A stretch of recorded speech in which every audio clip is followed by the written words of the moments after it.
Now we have the last speaker of the session, so we're about to wrap up the second day. So we have Rob from Resurface Labs. Hello, Rob. Oh, you're muted. Classic. Sorry, how about now? There we go. Thank you so much for having me. So no, welcome to the stage. Yeah, I'll let you kick it off from here. So if you just start with brief introductions and then just take it from there, and I'll meet you here in about 20 minutes. Great, sounds good. Thanks so much. All right, well, thanks everybody for staying to this late session, but we're going to spend about 20 minutes here on detecting and securing PII, one of my favorite topics. I am Rob Dickinson. I am Rob Dickinson, CTO at Resurface Labs, and I'm easy to find online. And what we're going to be talking about today is some of the challenges around PII, some of the anti-patterns that you might see in how people are choosing to deal with PII today. And then we'll get into some very specific strategies and architecture patterns that you can use both for discovering where PII is living within your organization, and then also to protect that data. API monitoring is really the key to better APIs. What we're trying to do as an industry really is move beyond the perimeter security solutions that we've trusted to guard everything, and move to API services that are truly built stronger. But in order to do that, we have to work with PII. We have to work with customer PII to really build better API services in the end. And that's tough, because as you know, you might already be feeling a little triggered about PII. Most people, the proper way to react to PII, it may give you a headache. You may just feel like changing the subject. It may give you just a sense of dread. These are hard problems to tackle, but there are some very clear and simple strategies that we can end up using. We also know that improper handling of PII is getting really expensive. GDPR, CCPA, similar legislation is establishing a price on privacy, putting a price on privacy, and that's a very important trend to be aware of and be designing into your systems. All right, so let's talk about some of the challenges to detecting and securing PII. One of the biggest challenges around this is that, as we already mentioned, regulations like GDPR, CCPA. These regulations, there are more of them coming. They're getting tighter over time. There's also a rapid rate of change here. One of the things that's changing very rapidly is even our definition of what is PII. It seems to be ever expanding. Back in the day, PII would be things like customer name or credit card number, but it's really been expanded to include anything that would identify a user, or data that could be assembled into a fingerprint that might be able to identify a user. So expanding definitions is a really key problem. There are a lot of vendors, there are a lot of platforms where PII ends up getting stored. So how do you tackle kind of the diversity of these environments? In a lot of cases, we're looking to detect and secure PII in apps or databases that we might not be able to change. They might be third-party applications, or the original development team might have moved on. And so it might be a case where it's already an existing application, and you're looking to understand how it works better or to secure it better. There are also a ton of different techniques around security and privacy. There's no real easy button for this. Compliance costs tend to be high. There are concepts like security by default, which sound great, but what does that really mean? We're still trying to understand what that really means. There are cases where you really need to legitimately be able to share that data within your organization. At the same time, you have to be able to pull that data back, implement revocation. We all know that there's zero-day failures and there's attacks, and getting developer attention. I mean, all of these things come together to really create a pretty substantial number of challenges here really around detecting and securing your PII. Now, before we get into what you should do, let's talk briefly about what you shouldn't do. There are some very, very clear anti-patterns for dealing with PII that you really want to stay away from. And so if you hear some of these ideas, or you're practicing some of these ideas, maybe give you some pause. One of my favorites is the strategy where you just say, well, we don't really have any PII. Based on our application, based on our business, we don't really think we have it. We don't really have to worry about it. It's increasingly difficult to imagine real businesses that interact with customers where they truly don't have PII, especially in the context of those ever-expanding definitions. But so if you have this strategy, it's time to wake up a little bit. The opposite of that is an overreaction where you say we're just going to consider that all of our data is PII, and that doesn't really work either. It sounds like a good shortcut to thinking there, but that's not really a one-size-fits-all solution. Is not really what we're looking for. Another variation of this is what we call the impossible approval process. This is where you have a corporate process that says we'll allow you to capture PII, but the CEO has to sign off on it, and it takes forever to get that done. So yes, there's a process to do it, but nobody can really get through it in the end, and that artificially limits how PII is actually captured within the org. Not a great way. Again, it's more of a avoidance coping mechanism than actually taking it on. God mode administrators are kind of an ongoing anti-pattern in this area. Anybody who has an administrator access to kind of everything in the org is a significant threat to the org in the end. From things like GDPR, we're also seeing new requirements coming along with this, failing to get user consent or automatically transferring data to third parties without disclosing that. These are very, very strong anti-patterns from a legislative point of view. From more of a technical side, more anti-patterns there, creating a honeypot, creating a database that has everything. Now it attracts every attacker. Overly destructive transforms. We'll just delete all the PII. We'll destroy all the PII as we're doing logging or we're doing monitoring. That means now you can't ever tie those issues back to a real customer. And that overly destructive transform is harmful. We also see over-reliance on techniques like one-time masking, or assuming that perimeter security is enough, or just saying, well, everything's encrypted at the disk or volume level, so we're safe, we're good, it's all encrypted, we're fine. Again, these are all things that are not really sufficient in the end. Another really common pattern, anti-pattern, is the non-repeatable processes, where your security is really only enforced in production, and that doesn't extend through the rest of your development cycle. So all of these things can really add up to a nightmare scenario around PII handling. So if any of these described your strategy today for handling PII, you might want to take a second look at that. All right, so that's the stuff that you don't want to do. So when we want to do something about detecting and securing our PII better, what should we be doing? What should we actually be thinking about? And we'll give you a couple just very simple ideas on how to approach some of these very, very difficult topics. The main strategies that you want to adopt here is you want to acknowledge that there are strategies around your people, and then there are strategies around your technology.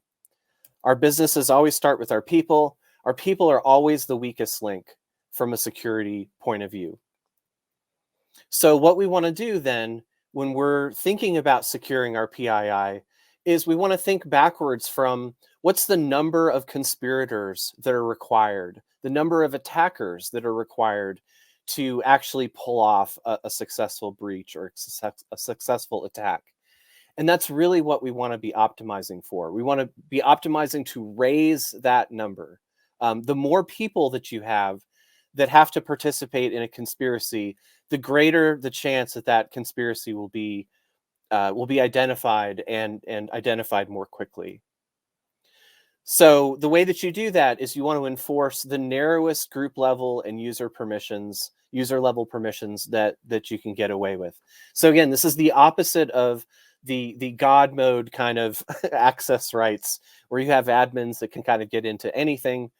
We want to create separate roles and then assign security rights and privileges around those roles. We then want to regularly audit those databases and those permissions. We'll talk a little bit in following slides about how we actually do that. In terms of the technology, the way that we're siloing our people, we also need to silo our data. We want to silo our data so that we're optimizing for the number of silos that have to be breached, as well as optimizing for the number of conspirators that are required to carry out that attack. And in the end, microservices are great for this. Microservices are taking us in a direction of decentralization, and that is actually a really good thing for security. Now we can optimize the number of silos that have to be breached. Because of our microservice-based architectures, we also can put more emphasis on keeping that data close to the source, keeping that data in the jurisdiction where the data is being generated, keeping the data close to the microservice. We can also implement policies that expire that data automatically. This is another very key problem that we see with a lot of PII-based systems, is that PII is kept forever. And that is one of those anti-patterns that we want to try to keep away from. So expiring that data automatically, where we don't have to think about it, it's not an extra process that we have to remember to do manually. We also want to monitor our PII transfer, and there's a number of ways that we can do that. Resurface is a particularly good tool for doing that, and we'll talk a little bit more about that. And one of the most powerful techniques that we're going to go into more detail in our next couple slides here is virtualizing the access to this data. And that means that you have a separation between your master data records, the physical records, and then the virtual records, or the data that's actually available to be queried by a particular group or by a particular user. And so by virtualizing the access to this data, then we can put access control policies and security policies into those virtual layers whenever we want to, and we can change them whenever we need to. And we'll go into more detail about that. So how do we do this? So in terms of data architecture patterns, in terms of tools that are available to us, what is my favorite way to find PII and access different databases is a tool called Trino. And if you haven't seen Trino by its new name, you may have seen it by its older name, Presto and Presto SQL. This was an open source project, came out of Facebook originally, but is now established as a community-led project with all the original contributors under the Trino brand. And the great thing about Trino is that it lets you discover where your PII lives. Trino is a distributed query engine. And so what it can do is it can run very complex queries against virtually any kind of data source.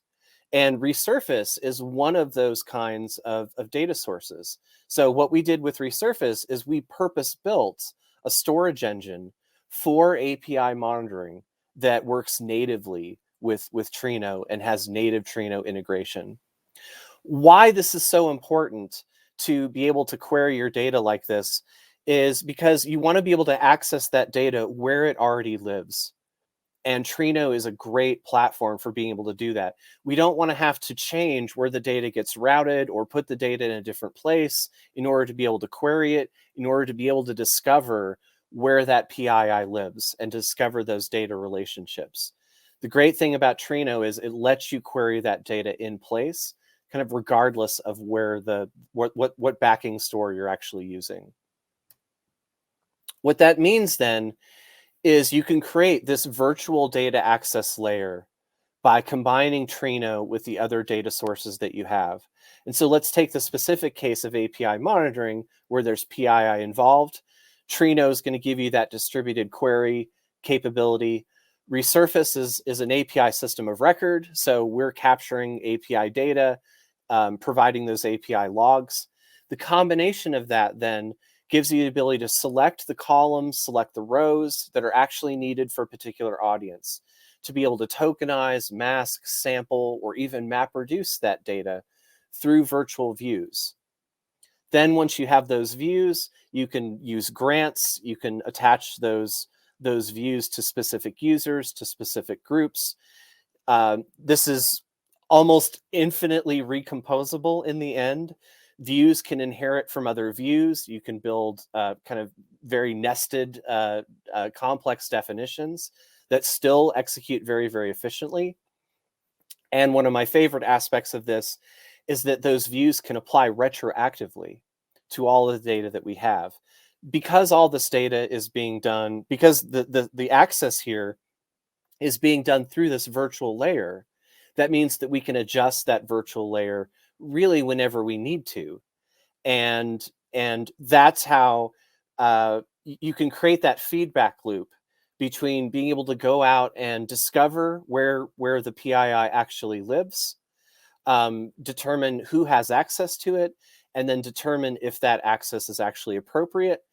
If that access needs to be changed, you can adjust it at the virtual layer, and it takes place instantly for all users and retroactively across all of the data that you already have. One of the key parts of this, again, is that you can do this with a virtual data access layer, like something like Trino. You can do all the things that we're talking about here without needing to change your existing databases. If you have to go back to the original development teams, especially if they're third-party developers, or if the original development team has moved on to do something else, that is going to be a really, really difficult challenge to overcome if your strategy assumes the ability to change those databases. So I really love the idea of being able to establish a virtual data lake on top of our existing databases, where we can then overlay these access rights and permissions. Ultimately, what this is going to do then is it's going to give us this very, very clear separation between physical and virtual access. So at the physical layer then, that's where we're talking about kind of our create table kind of domain, right? That's where we're talking about the raw data records. This is the persistent storage. It's system specific, it's database specific. It's typically difficult to change. And the organizations that are putting in the strongest policies around PII access and PII management, this is where you'll have your two-person rule kick in, right? This is where you say, when I have a database administrator that's administrating the database, when I'm changing things at the physical layer, that's when I'm going to have two administrators, doing that on a screen share, or on a Zoom, or whatever the process is for doing that. But there'll be a two-person rule on that, and that makes sure that one rogue administrator can't come in and do something untoward. We then have a second layer then that we put on top of this, which is our virtual layer. And this is all of the create views that we're putting on top of this. And again, what this allows us to do is allows us to select out what are the specific columns, what are the specific subset of rows that are needed for a particular task, for a particular business purpose. We'll then make that audience specific. And that will be easy to change because it's all virtual. And this is where you then have an opportunity to break out of that two-person rule. You can now allow single user access. Of course, we want to audit that single user access, but you don't necessarily have to have a two-person rule at your virtual layer to ensure that proper data protections are there, because those protections are really being enforced by the virtual layers. Resurface is a great set of tools for implementing these kinds of policies. One of the other things that you really want to do around PII is you want to look at how is the PII being used with respect to the request that was initially starting that transaction. So if you have an attack signature, for example, that results in a PII transfer, that is always going to be a broken contract. So these, very specifically, these are kinds of attack signatures that we can find relatively easily. Love to give you a demo. If you want to come by Resurface after this talk, I would love to talk more about specifically what we're doing with Resurface. But again, we are purpose-built for API monitoring and for OWASP Top 10. We've got over 100 pre-built security and quality checks for REST and GraphQL APIs. We're able to capture traffic from network, gateway, or microservice endpoints, or a mixture of all those. We've got native alerting for Slack and Teams, so that like a virtual analyst, those cases come up in a workflow that's easy. And we're built on Trino natively. We've got a great relationship with the Trino team, and we implement this virtual data access layer for securing and protecting PII that I talked about here in this talk today. Once we have these security protections for PII, we really can make a transition here of going from a place where we know that things aren't going to turn out very well to really having a lot of fun in supporting our customers and doing the right thing in terms of the data protections for them. Thank you so much for having me. And again, I'm available after this talk for questions. Awesome. Thank you very much. We really left the light, easy topic as the last one of the day, didn't we? Exactly. Yeah. But it doesn't have to be a brain killer. I mean, I really think, virtualizing the data access is really a way to get your head around how to handle these things. Exactly. And I feel like you gave, everybody in the audience, excuse me, some really, really good tools to help them get started, kind of to stop it from being really, really overwhelming and just, but on that note, actually, what would you say are the first steps? So if there's somebody identifying with the first slide of this isn't not what you should be doing, what would you say are the key 1 or 2 things that people can do to just get started on this journey? Gosh, I think, probably the biggest one is recognizing that the world has changed and recognizing that the landscape has changed. Like the Wired article that just came out about data handling practices at Amazon. Don't mean to throw anybody at Amazon under the bus, but I think what really came out of that article is how much our expectations need to change.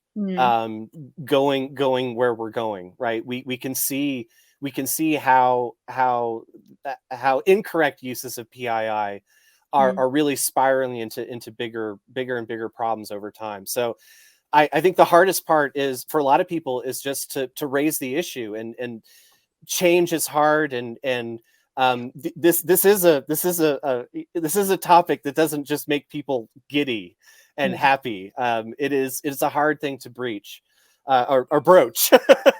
So yeah, just having kind of the verve to bring that up and want to address it and want to do something about this really before the fines start rolling in. I think that's a perfect note to end on. So thank you very much for helping us, approach this topic in a way that feels like it is actually approachable. Very good to have you here today. Thanks again for having me.